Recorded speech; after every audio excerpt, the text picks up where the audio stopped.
طيب الحمد لله والصلاة والسلام على رسول الله وعلى آله وصحبه وآله.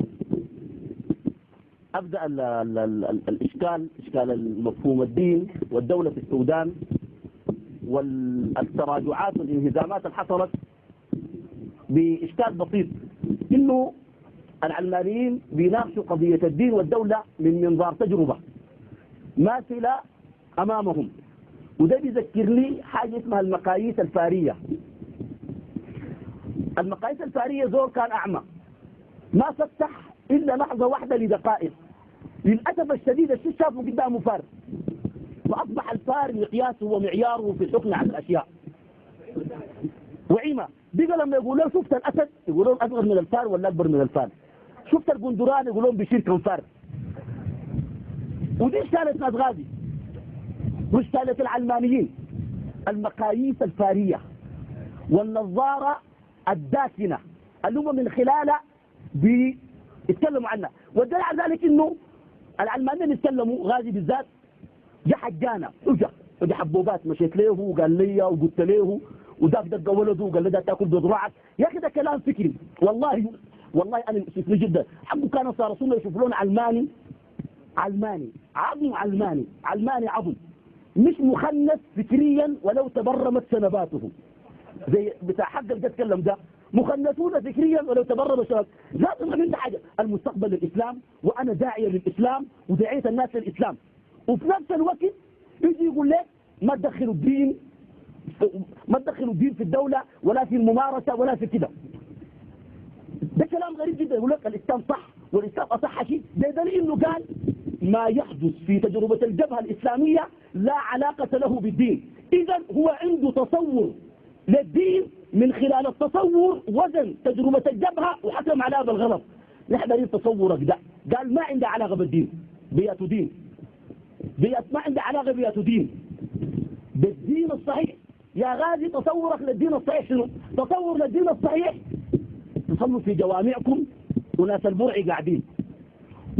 وأنا ذاتي أسفني إنه طالب حق الضعيفون اللي يتكلم ده ويبدو عليه برلوم. أنا عرفت برلوم يتكلم قال الصوفية ده ما دينه راغي.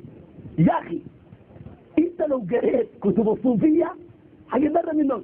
الصوفية قالوا الله ممكن يكون خنزير. الأوائل كتاب طبقات والضيفان الموجود الآن ده كتاب البرعي بيعتقد انه شيخه قلب البيت ولد، وانه شيخه تتل فلاتي القلب العود مفهوم. تتل فلاتي ده شنو؟ جاءوا تتل اخونا ده ان شاء الله يكون معاون عشان يمشي معنا في البرعي من باكر يسجل والبط طاقيه خضراء ويجي الجامعه بطاقيته خضراء. شوف العلمانيه لما يجوا في الاسلام يقول لك الصوفيه ده كويسين، وهو ما حيبقى صوفي، ما حياكل فته ويرقص. بيجي الجامعه هنا وينظر ولابس بنطلونه وسمح وشاكيه يقول لك اسلام الصوفيه ده ما راغي انت. حاجة غريبة جدا والله. أنا يؤسفني طالب جامعي يكون صوفي. يا أخي قال ومصطفى عركينة ودعاني المكروم وتتل فلات القلب العود مفهوم. البرعي قال تتل شيخي مرته قالت له داير لي خدامة، قال لي حوار ورح مشى الغابة قطع عود ولبسوا فستان ودر السبحة. قال لها بخيتة جاء جارية، قال لها مش نبغي تشتغلي خدامة. في أشعار البرعي مصطفى عركينة ودعاني المكروم وتتل فلات القلب العود مفهوم.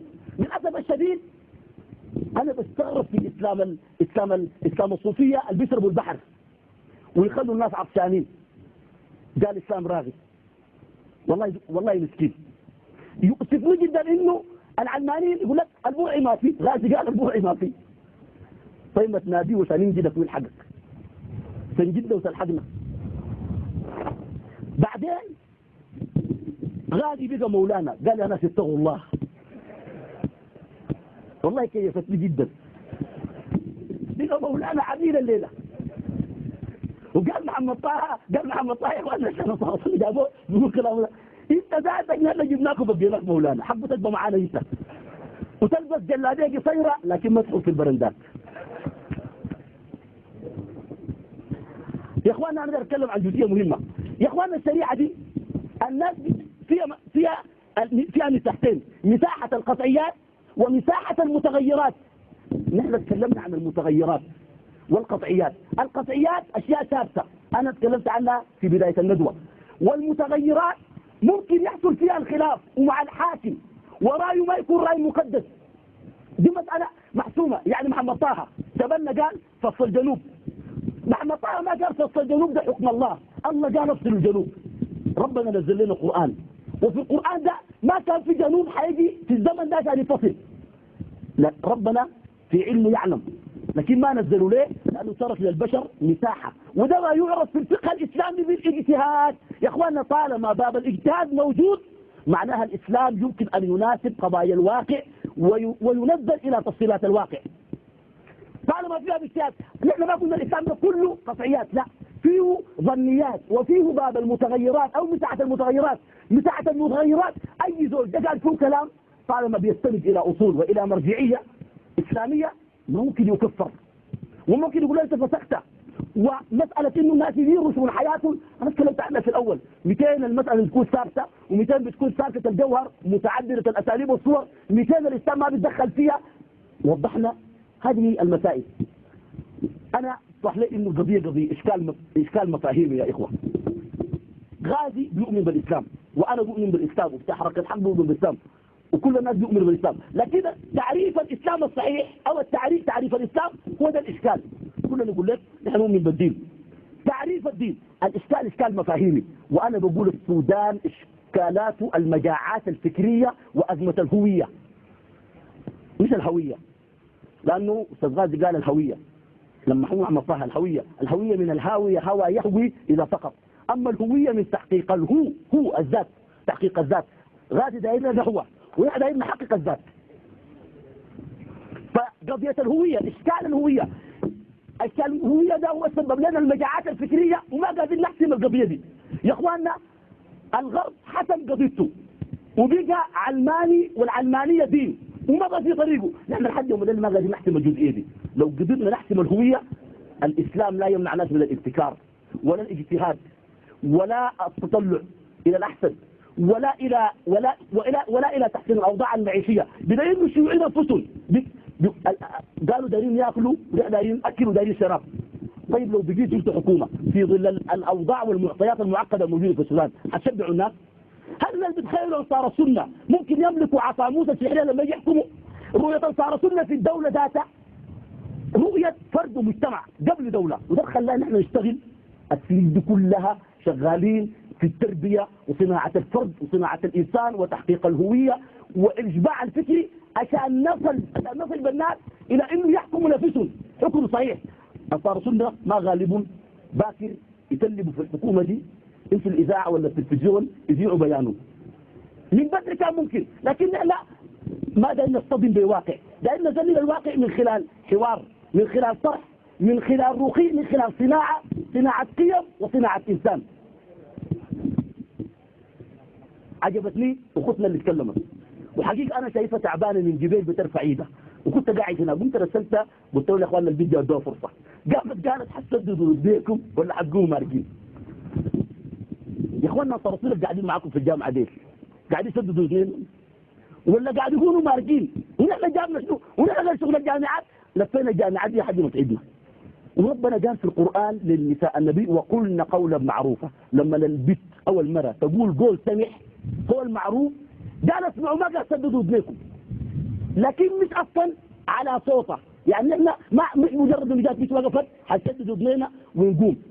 أنا ماذا أتكلم عنها كثير لأنه الرسول قال رفقا بالقوارير، وأنا أتمنى إنه تكون قارورة ما تكون جف زي الجف بتاع الزنايبة، بس تكون قارورة جزاز يعني حاجة كده ويسة. الجنوبي الجل يتكلم حقيقة، الجنوبي اللي يتكلم أنا في تقديري يتكلم أحسن من غازي سليمان عن الإسلام، وقال إنه نحن الإسلام ما اضطهدنا، لأنه مشكلة الجنوب قبل أن يطرح الإسلام كدستور كانت مشكلة الجنوب قائمة. فإذا الإشكال ما هو الإسلام ما جزء أساسي فيه. أنا داير أقول حاجة، الصراع صراع فكري، معلش يا أستاذ محمد طه، الصراع صراع فكري، بمعنى يعني الصراع مع الجنوب صراع بأبعاد مختلفة، فوق البعد الاجتماعي، فوق البعد العرقي، ممكن يجي البعد العقدي. الإسلام بينظر للآخرين في إطار تعاقدي وليس عقدي. الناس ما منظمين إسلاميا مش في الجماعات مسلمين مجتمع قال أنا ما مؤمن بالله أو مؤمن بالله كما مؤمن بالرسول صلى الله عليه وسلم، ده يتعاقد معانا ويعيش يتعايش في ظل نظام تعاقدي يعيش، لكن ما حيكون في الإطار العقدي. لكن احنا كمسلمين مطالبين بالإبقاء على الحواجز العقدية بيننا وبينهم. وفرق بين المسامحة والمسالمة: لا ينهاكم الله عن الذين لم يقاتلوكم في الدين ولم يخرجوكم من دياركم أن تبروهم وتقسطوا إليهم والله يحب المقسطين. وفرق بين يا أيها الذين آمنوا لا تتخذوا اليهود والنصارى أولياء، لا تتخذوا الكافرين أولياء من دون المؤمنين، يا أيها الذين آمنوا لا تتخذوا عدوكم أولياء. يتسامحوا ويعيشوا معنا ما بس بيظلمون، لكن الحواجز العقدية باقية. هو كافر بالله وفق منظورنا ووفق شرعنا ووفق ديننا، هو بعيد عن الإسلام، ومن يبتغي غير الإسلام دينا فلن يقبل منه وهو في الآخرة من الخاسرين. أنا كنت أتكلم أكتر من كده، لكن محمد طه قاعد يتحمر لي ويبدو أنه مستعجل، بس كده أنا حكتفي بهذا القدر وأتيح له هو الفرصة.